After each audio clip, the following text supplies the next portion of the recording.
3, whereby you're reviewing the past guidelines that you wanted to achieve. The new month is here again to keep you moving on your goals and be moving on, and on. Now, today we want to discuss one of the things that I saw it's important to discuss, the possibility that lies between the reconciliation of the former president Uhuru Kenyatta and his brother by then, the current president, Honorable William Samoei Ruto. So we'll be talking how possible is it that the two can once again come together and share maybe political podiums and platforms, how they used to do when they went into election. So we will be looking at the differences of leadership between the current president, William Ruto, and where maybe could he getting his political uh, examples from? Is it through the leadership of William Ruto, Daniel Moi, and maybe through Uhuru Kenyatta now that they have been friends?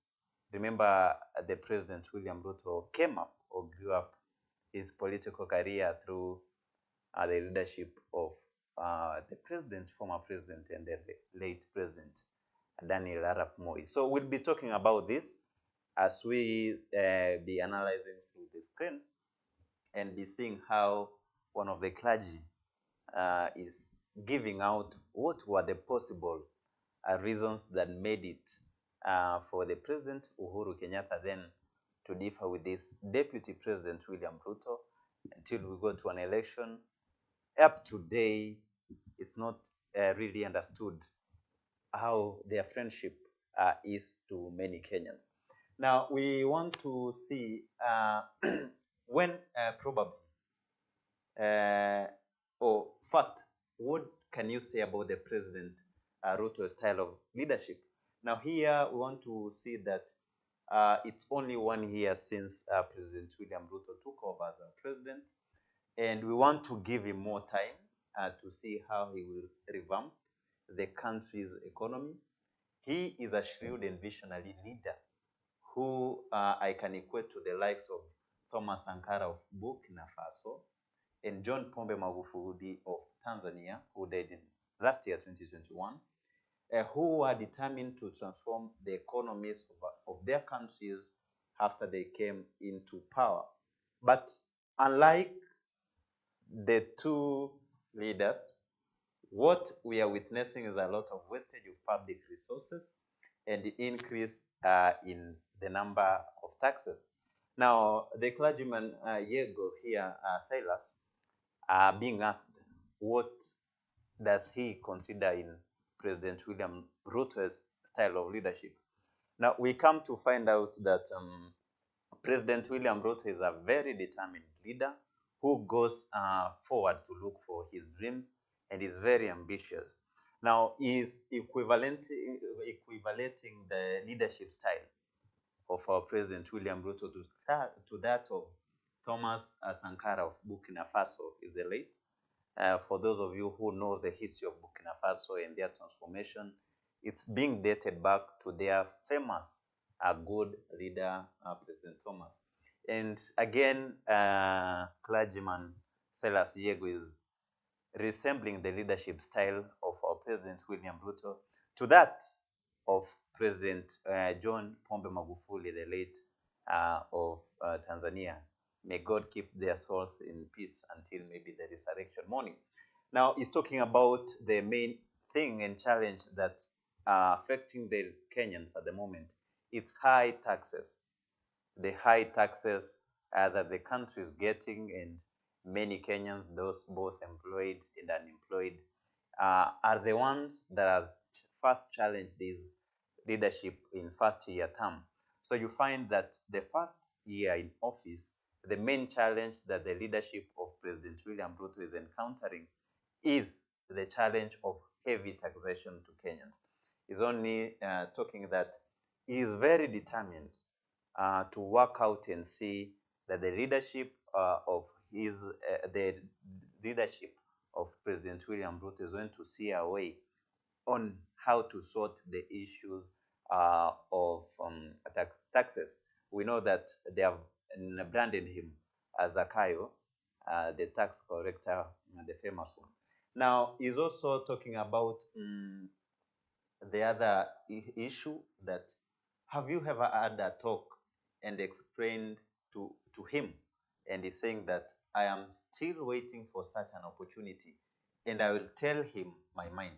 What I know with Ruto is that there's nothing for free. Although just like the late President Moi, he's generous, but he expects reward for it. Now here the clergyman Silas Yego is trying to recall how he brought up William Ruto into political career. Now that during the late 90s, the president, Daniel Moi, then wanted youthful leaders to support him from the Kalenjin side. Now that the central region was always and has always been united politically. Now for President Daniel Moi then to be able to manage the Kenyan politics through the central and through the leadership of country, he needed ambitious and successful youth politics who are able to counter the leaders from the central part. Now here, you find out that Silas Yego is bringing William Ruto to Daniel Moi, telling him, we need to try this gentleman, we need to try the youths from this region who are going to help us run politics in our country. Now, at the moment, what he has only met once after the swearing in of President William Ruto and met the First Lady in a prayer session. So maybe he's planning maybe to meet more and more times here in the near future. Now, the differences is dating out that the differences between President Uhuru Kenyatta, then the former president, and his deputy, then William Ruto, began in the second term of 2017, after President Uhuru Kenyatta went in to bring the handshake brother, Honorable Raila Amolo Odinga. So when he brought him in, the differences are now began. They tried to see how to reconcile the two, something which has been unachieved, has not materialized up to the moment as we speak. Now, moving forward after the 2017, the 2019, 2020, the coming in of BBI until we move to the 2022 general election, the friendship between Uhuru Kenyatta and William Ruto has not been good.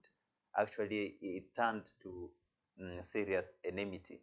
Now here, the clergy had tried to look for ways on how to reconcile the two, but it did not materialize at the end of the day. Now, possibly, again, they've tried to reconcile the president now, William Ruto, and his former president, Uhuru Kenyatta, but seemingly it's not going to be near here. Now, talking about this other one that I want to bring here. Um,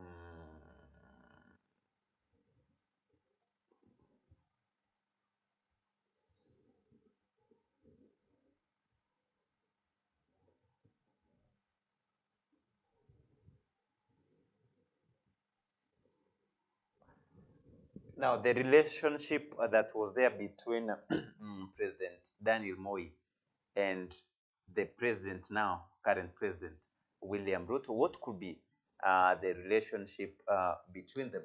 He's saying that mm,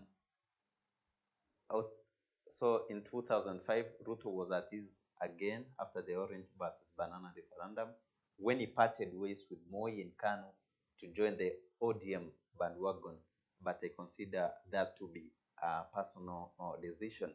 Now, is dating back the relationship that William Ruto had with the former President Daniel Moi then in 2005 when President William Ruto decided to leave Kanu and joining the ODM bandwagon then. Now here, during the orange versus banana referendum, we remember that uh, the can was for banana and ODM was for orange. Here, President William Ruto joined the orange and moved on. Something that was maybe a personal political decision, but it gave out and brought the relationship that had been between President Daniel Moi and Ruto even to split more and more. Now, what can you say about your relationship with Moi and his style of leadership? Now, frankly speaking, Moi was a true Christian and a good leader. He was a keen listener and a generous person who donated without expecting any favors. Although the country has undergone a lot of socio-economic and political challenges, I still consider him one of the greatest what? Best leaders. Moi operated an open door policy and had free access to State House to discuss issues facing the country. Now here we seeing the difference between Moi was that and Ruto. The two believe in uh, giving out the charity works. Now we see that President Moi was out here giving the Arambe donations, something that we've seen maybe President William Ruto trying to follow. Goes to church fundraisings, gives a lot of money. Goes to schools, gives a lot of money. Goes to any fundraising, and he gives in more and more money. Now, the next question could be, uh, uh,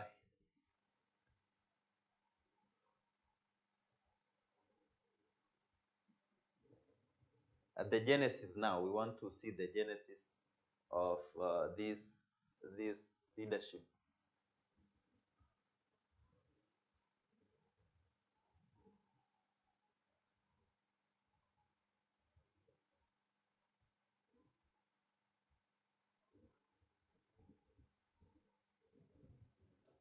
Now, the genesis here is dated back to 2013, actually in 2007, 2008, when we had the post-election violence, and we saw the two, the Ocampo Six, being taken to Hague, ICC, to defend themselves against the killings and the breaking down of human rights for Kenyans. Now, here we had to remain with the two, Uhuru Kenyatta and William Ruto, going to defend themselves in ICC.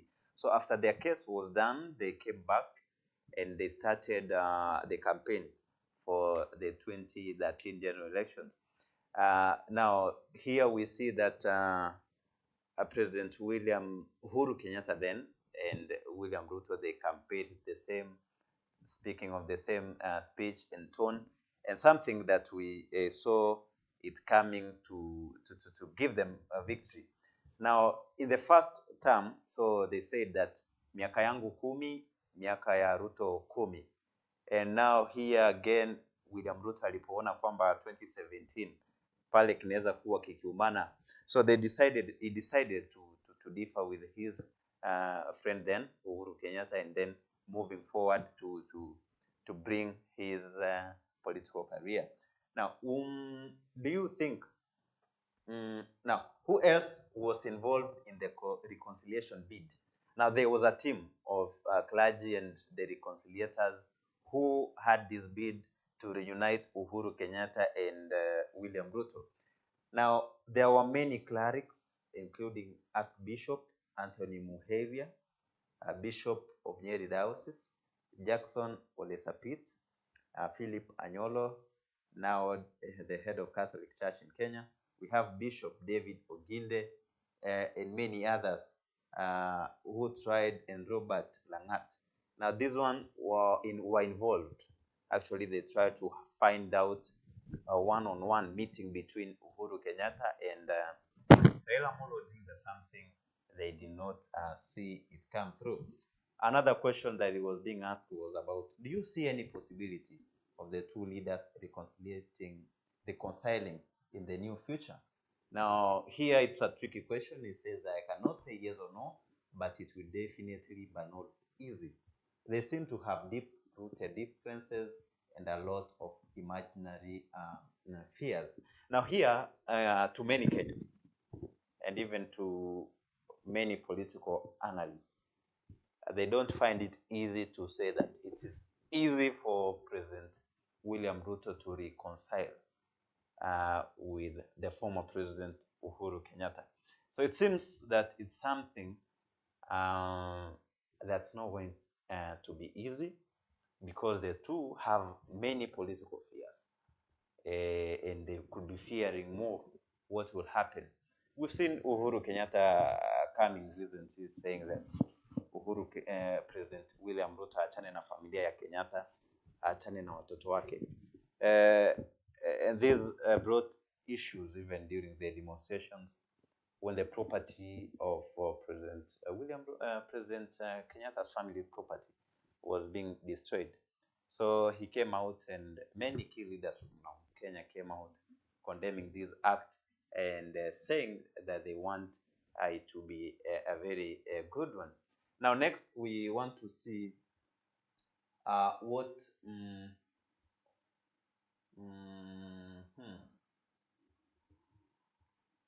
Now we've actually come to the very end of this, as we've seen how the two are getting it hard, even as William Ruto is planning for the 2027 plan.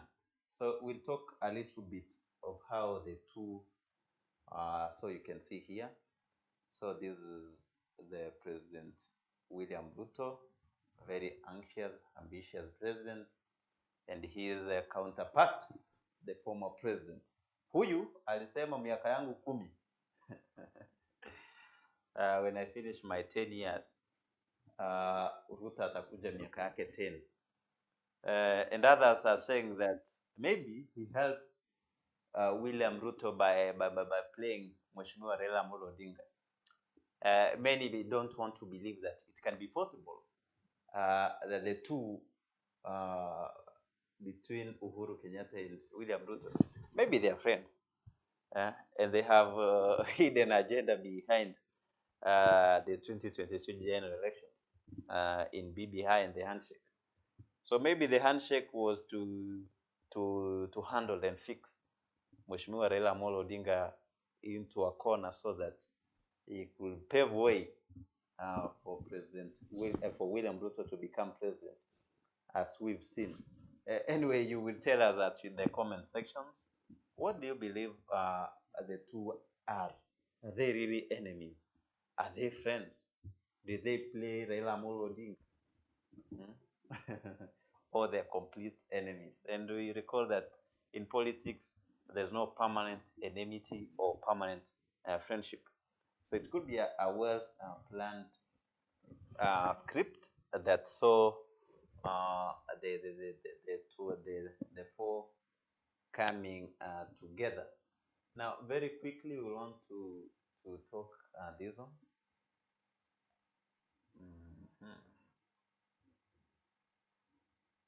I want to talk about what's in Haiti. We're seeing that there's killings in Haiti, and our country has wanted to send the police to restore peace in this Haiti country. Now, you can see this is the situation there. So these are the gangs. So there are burnings all over. You can see this is the situation there of smoke, fire. These are the burnings in the road, just as we saw in the demonstration here in Kenya. So this is the situation in Haiti, in this country, that Kenyans want to send the representatives there. We want to recall that in this country, it got its own independence in the year 1804. Taifa ambalo lilipata ukombozi wake mwaka 1804. 1804 is when it got its own independence. For those ones who remember the slave trade, the triangular trade that involved the slave trades, from African countries and Asian countries to be taken to America and England and other countries. So from East Africa, the slaves were being taken to Haiti before they were being transported to other parts.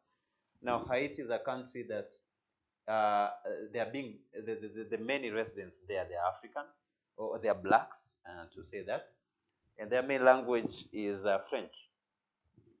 So the government has made it clear that it will be sending 1,000 police officers to tackle the gang violence if the United Nations Security Councils approve the mission. But again, we could be wanting to say that it will be very dangerous for us as a country to send uh, the, the police officers there because there are critics, of course, including former Chief Justice William Tunga says the mission will be risky and against the Constitution. So, what do you believe, or what do you think will be the outcome if our country sends 1,000 police officers to restore and bring maybe peace in Haiti? Now, first of the differences is that there's going to be a language barrier. Finding out that here in our country, we speak English, Kiswahili, and maybe other local languages. Now, here the police officers are going to speak French, something they don't understand, and Sheng of that country. Now, the critics are saying that a gang leader known as Jimmy Babe Cheriza sent a warning to foreign countries not to send soldiers or police officers to the Caribbean nation. Now, the gang leader here from Haiti, known as Jimmy Cheriza, has sent a very, very strong warning to foreign countries that are going to try to send out the police officers to that country. First, these are countries that assassinated and killed their own president. Now, they don't have military and officers at the moment. So, meaning it's a lawless country. There's no constitution that's ruling that country at the moment. So the military, the gangs are the ones that are running the government there. So they are the ones trading drug substances and cocaine. They are well armed with the sophisticated weapons. They have the good understanding of their country. Now, these are same country that has been affected by the earthquake in 2021. So meaning the terrain there is very risky. However, the man and his G9 gang saying foreigners are out to commit human rights abuses in Haiti. Will fight them to our last breath. He said it will be a fight of the Haitians to save the dignity of our country.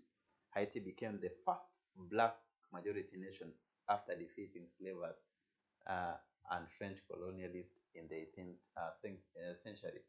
Now, this again, we want to say that it's good to follow the homeland policy before following the foreign policy. Now, you find out that the foreign policy want to tell us as a country, now that we want to get a lot of billions, want to get 15 billion from the United States. And as a country, you know that Kenyans, wherever there's money involved, they can do anything to get that money. So the critics and other opinion leaders have come out saying that in as much we want to get that amount of money, we need to reconsider the risk that it is and lies before sending our police officers to Haiti and even to move more forward and taking that place. You find out that the Alfred Mutua, a foreign affairs leader, saying that it's a cry, it's a heaven sent cry that the Haiti are crying, Kenya, come and save us. But we want to see what will be happening and seeing the exit plan. You find that we have challenges in our country. There's no peace in Lamu County. Kenyans are being killed. We have challenges of the bandits, and we have the imbalance ratio between the police officer and the citizens, which, according to the report of the United Nations, should be 1 to 450. Now you find out that we have 50 million Kenyans. So the ratio of one police officer to citizens is roughly to one police officer to 1,000 Kenyans. So something which is not able to manage. Anyway, we'll be seeing what will be happening. So this is the situation there. You can see them. There's fire everywhere in Haiti, and you see that is going to ask us to take them there. Now again, we have the 5 permanent members of the security of the United Nations. So we have the France, we have the China, we have Russia, we have America and England. Why don't they start bringing peace in Haiti? Now that they're superpowers, they have the modern arsenals to bring peace and bring the. But again, we want to hope if our country sends the police officers and they're able to restore peace in Haiti, it's going to be proud to our country, and we're able to say that we've moved on as a country. Now, what could be your thoughts as we started by saying that the President, William Ruto, and his former president and his closest friend, Uhuru Kenyatta, their differences? Is it possible? Are they able again to reunite and maybe come back, bring back their friendship that has been lost for quite a period of time? Let's have your views and your opinions down there in the comment section. I am your political analyst, Emmanuel Bosire. Until tomorrow again, when we shall come